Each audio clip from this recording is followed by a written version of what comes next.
মক্কার উত্তপ্ত বালুর ওপর এক কৃষ্ণাঙ্গ দাস পড়ে আছে। তার শরীরের উপর পাথর চেপে ধরা হয়েছে, যেন দম বন্ধ হয়ে আসে। হঠাৎ তার ঠোঁট নড়ে ওঠে, আহাদ আহাদ, আল্লাহ এক, আল্লাহ এক। কেউ তাকে চাবুক মারছে, কেউ থুতু ছিটাচ্ছে, কেউ বলছে ছাড় তোর নবীর ধর্ম।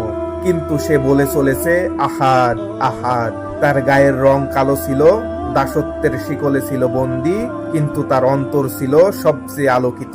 আবু বকর রাদিয়াল্লাহু তাআলা আনহু এসে তাকে মুক্ত করলেন। রাসূল সাল্লাল্লাহু আলাইহি ওয়াসাল্লাম তাকে বললেন, বিলাল, তুমি কি জানো তোমার পায়ের ধ্বনি আমি আরশে শুনেছি। তিনি প্রতিদিন রাসূলের ডাকে আজান দিতেন, কিন্তু রাসূল সাল্লাল্লাহু আলাইহি ওয়াসাল্লাম ইন্তেকাল করার পরে বেলালের কণ্ঠ বেঁধে গেল। তিনি আর আজান দিতে পারলেন না। তার কান্না থামলো না, কারণ যে মানুষটির জন্য তিনি সকাল বেলাতে হাইয়া আলা সালাহ বলে উঠতেন, তিনিই তো আর দুনিয়াতে নেই।